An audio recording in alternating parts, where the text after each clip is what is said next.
Hello मेरे प्यारे बच्चों, welcome to my YouTube channel. तो चलिए चलते अपने टॉपिक पे। क्लास 12 का ये टॉपिक है, चैप्टर 7 इंट्रीगेशन। पहले हम इंट्रीगेशन के जो फॉर्मूलाज हैं वो डिस्कस करेंगे।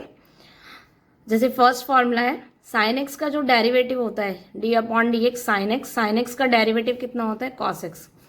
एक्स के रेस्पेक्ट में अगर साइन एक्स का डिफ्रेंशिएशन निकालेंगे तो क्या होता है? Cos x. और इंट्रीगेशन अगर फाइंड करें तो इंट्रीगेशन जो होता है वो डिफ्रेंशिएशन का क्या होता है? अपोजिट होता है। तो cos x का जैसे मुझे इंट्रीगेशन फाइंड करना है, sin x का डेरिवेटिव अगर cos x है तो cos x का जो इंट्रीगेशन होगा वो क्या हो जाएगा? sin x। जस्ट अपोजिट होता है। तो इंट्रीगेशन का ये साइन है cos x with respect to कितना? x। x के रेस्पेक्ट में इंट्रीगेशन फाइंड कर रहे हैं तो cos x dx equal to कितना हो जाएगा? sin x plus c। c integration constant होता है। जैसे d upon D X cos X equal to cos X का जो डेरिवेटिव होता है कितना होता है? Minus sine X. तो साइन एक्स का जब हम इंट्रीगेशन निकालेंगे तो माइनस इधर शिफ्ट कर दिया तो कितना हो जाएगा? साइन एक्स का integration minus cos x plus c. Tan x का डेरिवेटिव होता है sec square x.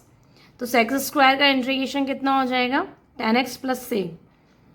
Cot x का जो डेरिवेटिव होता है वो होता है माइनस कॉसेक स्क्वायर एक्स।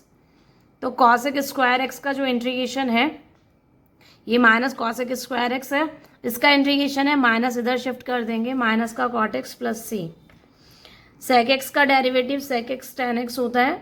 तो फिर सेक एक्स टेन एक्स का जो इंट्रीगेशन है वो कितना हो जाएगा? सेक एक्स प्लस सी। कॉस एक्स का जो डेरिवेटिव होता है वो हमारा कितना होता है? Minus cosec X cot X. तो फिर कॉसेक एक्स कॉट एक्स का जो इंट्रीगेशन है वो माइनस कितना हो जाएगा? कॉसेक एक्स माइनस का कॉसेक एक्स प्लस सी। साइन एक्स का जो डेरिवेटिव साइन इनवर्स एक्स का जो डेरिवेटिव होता है वो होता है 1/√1 माइनस एक्स स्क्वायर। तो अगर हमें इसका इंट्रीगेशन निकालना है तो 1/√1 माइनस एक्स स्क्वायर का जो इंट्रीगेशन होगा वो कितना होगा? साइन इनवर्स एक्स प्लस सी। ऐसे ही कॉस इनवर्स एक्स का जो डेरिवेटिव होता है वो -1/√1 माइनस एक्स स्क्वायर होता है। तो मुझे अगर 1/√1 माइनस एक्स स्क्वायर का इंट्रीगेशन निकालना है तो वो minus cos inverse x plus c, यानी कि जो इंट्रीगेशन 1/√1 माइनस एक्स स्क्वायर है उसका इंट्रीगेशन साइन इनवर्स एक्स भी होता है और माइनस कॉस इनवर्स एक्स भी होता है। सेम टैन इनवर्स एक्स है, उसका डेरिवेटिव कितना होता है? 1/1 प्लस एक्स स्क्वायर। तो integration of 1 plus x square का जो इंट्रीगेशन होगा वो कितना हो जाएगा? Tan inverse x plus C. Next है D upon D X cot inverse X. Cot inverse x का डेरिवेटिव होता है -1/1 प्लस एक्स स्क्वायर। तो 1/1 प्लस एक्स स्क्वायर का जो इंट्रीगेशन होगा उसमें माइनस को इधर शिफ्ट कर दिया, कितना हो जाएगा? Minus cot inverse x plus c. Sec inverse x का जो डेरिवेटिव होता है वो होता है 1/x under root x square minus 1। और कॉसेक इनवर्स का जो डेरिवेटिव होता है वो -1/x under root x square minus 1 होता है। अब हम जब इसका इंट्रीगेशन निकालेंगे तो इसका इंट्रीगेशन या तो सेकेंड इनवर्स एक्स प्लस सी हो जाएगा या फिर माइनस इधर शिफ्ट कर देंगे तो माइनस कॉसेक इनवर्स कितना? प्लस सी हो जाएगा। लॉग एक्स का जो डेरिवेटिव होता है वो 1/x है। तो फिर 1/x का जो इंट्रीगेशन होता है वो लॉग एक्स होता है। e की पावर x का डेरिवेटिव e की पावर x ही होता है। तो फिर e की पावर x का जो इंट्रीगेशन होता है वो e की पावर x ही होता है। अब हम a की पावर x का अगर डेरिवेटिव की बात करें तो a की पावर x log a होता है। फिर a की पावर x का अगर इंट्रीगेशन निकालें तो log a डिवाइड में चला जाएगा यहाँ पर। तो a की पावर x का इंट्रीगेशन कितना होता है? a की power x log a plus C. Now next है डेरिवेटिव अगर x की पावर n+1 अपॉन में n+1 का अगर हम डेरिवेटिव फाइंड करें तो डिफरेंशिएशन कैसे फाइंड होता है? पावर तो आगे आ जाती है, इसकी पावर आगे आ जाएगी n+1 और पावर एक कम हो जाएगी, यानी कि x की पावर कितनी रह जाएगी? n, और n+1 नीचे है ही तो क्या हो जाएगा? इससे कैंसिल हो जाएगा, यानी इसका जो डेरिवेटिव क्या होता है? x की पावर n। तो फिर x की पावर n का जो इंट्रीगेशन होगा वो ये हो जाएगा x की पावर n+1 अपॉन में n+1। x की पावर n का अगर हम इंट्रीगेशन निकालें तो जब भी इंट्रीगेशन निकालें तो उसमें एक पावर तो ऐड हो जाएगी और उतने से ही डिवाइड चला जाएगा। मान लो मुझे एक्स स्क्वायर एक्स का इंट्रीगेशन निकालना है तो एक्स क्यूब यानी एक पावर ऐड हो गई, एक्स क्यूब अपॉन में कितना हो जाएगा? 3। अब अगर हम डेरिवेटिव निकालें के एक्स, के हमारा कांस्टेंट है तो जब के एक्स का डेरिवेटिव फाइंड करते हैं तो के तो कांस्टेंट है वो तो बाहर आ जाता है और एक्स का एक्स के रिस्पेक्ट में डेरिवेटिव कितना हो जाता है? 1, यानी कि आंसर कितना आ गया? के। तो ऐसे ही के का अगर इंट्रीगेशन निकाले तो के एक्स हो जाएगा। जैसे मुझे 2 का इंटीग्रेशन निकालना है तो 2x, 10 का निकालना है तो 10x लग जाएगा, 10x प्लस c। अब ये कुछ इंटीग्रेशन है, जैसे 10x है, इसका इंटीग्रेशन होता है minus log cos x plus c, या फिर दूसरा फॉर्मूला होता है log sec x plus c. दोनों में से कोई भी फॉर्मूला यूज़ कर सकते हैं। 10x का जो फॉर्मूला, जो 10x होता है वो sine x upon cos x होता है, तो कॉस एक्स को टी लेट करके करते हैं। फिलहाल यहाँ पर अभी ये सारे फॉर्मूले लिखवा रही हूँ।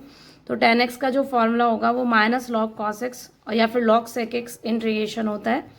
कॉट एक्स का जो इंटीग्रेशन होता है वो लॉग साइन एक्स होता है। सेक एक्स का integration log sec x plus 10x होता है। इसे याद भी ऐसे कर सकते हैं कि जो सेक एक्स का इंटीग्रेशन होता है वो, जो सेक एक्स का जो हमारा डिफ्रेंशिएशन होता है वो सेक एक्स 10x होता है। तो इंटीग्रेशन में लॉग सेक एक्स 10x यानी सेक एक्स प्लस 10x आ जाएगा। और कॉस एक्स का जो इंटीग्रेशन होता है वो हो जाएगा log cosec X minus cosec x. इसको ऐसे याद कर सकते हैं कि कॉस एक्स का जो डेरिवेटिव होता है minus cosec X cot X. उसमें क्वेश्चन में माइनस आता है इसके डेरिवेटिव में, तो बीच में माइनस साइन आएगा, cosec X minus cot X. इस तरीके से ट्रिक बना के इसको याद कर सकते हैं। नेक्स्ट फॉर्मूला है 1 upon A square minus x square D x equal to 1 upon 2a log A plus X upon में A minus X plus C. इसका जो इंटीग्रेशन होता है 1 upon 2a log A plus X upon A minus X plus सी। अब इसमें अगर X square minus ए square आ जाए तो फॉर्मूले में क्या चेंज हो जाएगा, यहाँ पर a प्लस एक्स है, अब इधर x माइनस ए आएगा, फिर x प्लस ए। नेक्स्ट है 1 अपॉन ए square plus x square D x. इसका जो इंटीग्रेशन होगा 1 upon a tan inverse x by a plus c. 1 अपॉन इंटीग्रेशन अंडर रूट में एक्स स्क्वायर माइनस ए स्क्वायर का log x plus under root x square minus ए square plus c, ये as it is आ जाएगा। और यहाँ पर अगर प्लस साइन हो तो सेम फॉर्मूला है, यहाँ प्लस साइन आ जाएगा। 1 upon under root a square minus x square D x equal to sine inverse x upon a plus c. इसको इस तरीके से याद कर सकते हैं, जैसे 1 upon under root 1 minus x square होता है ना, ये किसका इंटीग्रेशन होता है, साइन इनवर्स का।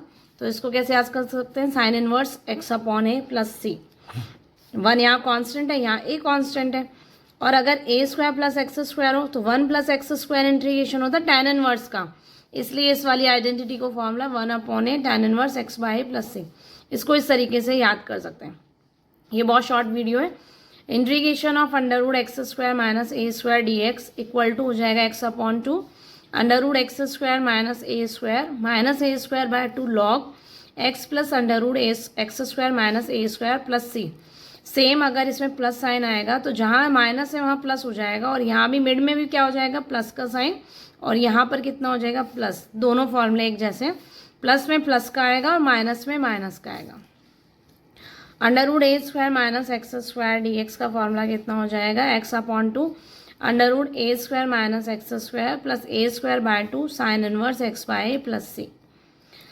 अब ये एक फॉर्मूला है कि e की power x F x plus f dash x का जो इंटीग्रेशन होता है वो e की पावर x एफ एक्स होता है। जैसे कई क्वेश्चंस होते हैं, हमें e की पावर x है, अंदर हमें दे दिया sign x plus cos x, और अगर हमें इसका इंटीग्रेशन बताना है तो आपको फंक्शन दिख रहा है और उसका डिफ्रेंशिएशन दिख रहा है, तो सीधा आंसर e की power x sine x plus c लगा सकते हैं। यू इंटू वी इसमें नहीं लगाना पड़ेगा, सीधा इस फॉर्मूले की हेल्प से e की power x F x plus C. Integration by parts, यानी कि दो फंक्शन u और v हमें गिवन है x की फॉर्म में। If u and v be two function of x, अगर u और v दो फंक्शन है जो कि x की फॉर्म में है, तो u इंटू वी का जो फॉर्मूला है इंटीग्रेशन में u इंटू वी, u तो हमारा फर्स्ट फंक्शन होता है, v सेकेंड फंक्शन होता है, तो फॉर्मूला क्या है, u तो हम एज इट इज़ लिखेंगे और इंटीग्रेशन करेंगे v का, फिर माइनस साइन, ये होल इंटीग्रेशन है, मतलब अंदर वाला ब्रैकेट सॉल्व करके जो भी आएगा उसका इंटीग्रेशन। तो अंदर क्या आएगा, u का तो डेरिवेटिव मल्टीप्लाई में v का इंटीग्रेशन और होल इंटीग्रेशन, ये हमारा u इंटू वी का फॉर्मूला होता है। u और v कैसे पता चलते हैं क्वेश्चन में, आइलेट फॉर्मूले के अकॉर्डिंग। आइलेट फॉर्मूला होता है जिसके अकॉर्डिंग हम u और v बता देते हैं। i का मतलब क्या होता है, इन्वर्स ट्रिगो, l का मतलब क्या होता है, लॉग, a का मतलब जो एल्जेब्रा है, t का मतलब ट्रिगो, e का मतलब e की पावर x। इसके अकॉर्डिंग जो पहले आता है वो u और जो बाद में आता है वो क्या होता है v। सपोज करो जैसे क्वेश्चन है हमारा x इंटू में साइन इनवर्स x dx, तो यहाँ पे इन्वर्स ट्रिगो पहले है और एल्जेब्रा बाद में, तो इन्वर्स ट्रिगो के अकॉर्डिंग ये u हो जाएगा और ये हमारा क्या हो जाएगा v। आई मतलब इनवर्स, एल मतलब लॉग फंक्शन, ए का मतलब एलजेब्रा फंक्शन एंड टी का मीन्स ट्रिगो फंक्शन, ई का मतलब ई की पावर एक्स। इसके अकॉर्डिंग हम यू और वी लेट करते हैं। यू फंक्शन वो होता है जिसका डिफरेंशिएशन हमें पता होता है। तो U integration of V D X minus whole integration U का डेरिवेटिव मल्टीप्लाई में वी का इंटीग्रेशन और होल इंटीग्रेशन। ये इंटीग्रेशन बाय पार्ट्स है। अभी कुछ फॉर्म है क्वेश्चंस की। अगर क्वेश्चन इस फॉर्म में हमें दे रखा हो तो हमें क्या लेट करना पड़ता है। Form of rational function, suppose करो क्वेश्चन इस फॉर्म में है p x plus q upon में x minus a x minus b. तो हम क्या करेंगे, इस तरीके से लेट करेंगे a upon x minus a, b upon x minus b. फिर हम क्वेश्चन को सॉल्व करके ए और बी वैल्यू फाइंड करेंगे और अकॉर्डिंग टू द क्वेश्चन में पुट कर देंगे। इन जो फॉर्मूलाज है इन पर बेस्ड जो क्वेश्चन है हम नेक्स्ट वीडियो में प्रोवाइड कराऊंगी। नेक्स्ट है p x plus q upon x minus a का होल स्क्वायर। अगर क्वेश्चन का पैटर्न इस फॉर्म में है तो इसे लेट करते हैं a upon x minus a और b upon x minus a का होल स्क्वायर। ठीक है। नेक्स्ट है p x square plus q x plus r. अगर ऊपर कोई क्वाड्रेटिक इक्वेशन और नीचे क्यूबिक हो, इस तरीके से 3 फैक्टर हो, फैक्टर जब भी हो जाते हैं तो हम इस तरीके से लेट करते हैं a upon b upon second factor c upon third factor. और अगर पावर 2 हो तो फिर उसमें आ जाएगा पहले सिंगल पावर का करो फिर सेकेंड पावर का, अगर थर्ड पावर है तो प्लस सी अपॉन में, इस तरीके से। जैसे इस वाले पैटर्न में देखो यहाँ पर x माइनस बी है, हमें ऊपर तो क्वाड्रेटिक है, नीचे x माइनस ए का स्क्वायर और x माइनस बी। तो पहले आराम से आप x माइनस बी लेट कर लो या फिर x माइनस बी, यहाँ पे x माइनस ए का स्क्वायर आएगा। अच्छा चलो x माइनस ए का होल स्क्वायर अगर हम इसको लेट करें तो अभी मैंने बताया कैसे, पहले सिंगल पावर आती है तो a अपॉन एक्स माइनस ए, फिर पावर 2 है x माइनस ए का होल स्क्वायर, ऊपर b और नीचे अगला क्या हो जाएगा c upon x minus B. या फिर ऐसे भी लेट कर सकते हैं, जैसे मैंने पहले x माइनस बी को कर लिया आराम से लेट, फिर b के बाद x माइनस ए आएगा फर्स्ट स्क्वायर से पहले, then c upon x minus a का क्या आएगा होल स्क्वायर। आगे पीछे कैसे भी लेट कर सकते हैं। इस वाले क्वेश्चंस में कैसे लेट करेंगे, ये जो पैटर्न है क्वेश्चन का, तो नॉर्मल x माइनस ए वो तो एज इट इज लेट हो जाएगा। और जब भी x की पावर 2 आएगी, होल पावर 2 नहीं है, ये x के ऊपर 2 है, तो इस तरीके के क्वेश्चन में ऊपर बी एक्स प्लस सी इस तरीके का लेट होता है और नीचे जो भी आपका एज इट इज। जैसे सपोज करो हमारा क्वेश्चन इस तरीके से है p x square plus q plus r divided by x minus a. यहाँ x की पावर 2 प्लस कुछ भी b दे रखा है, इस तरीके से कुछ भी हो, लेकिन x की पावर 2 अंदर हो। होल पावर में तो कैसे लेट करते हैं, पहले a अपॉन में सिंगल पावर यानी x माइनस ए, फिर देन पावर 2।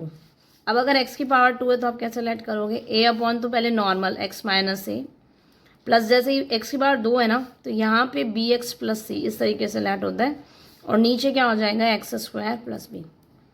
फिर हम इसका कंपैरिजन करके सॉल्व करते हैं एलशियम लेके, वो सब नेक्स्ट वीडियो में करेंगे।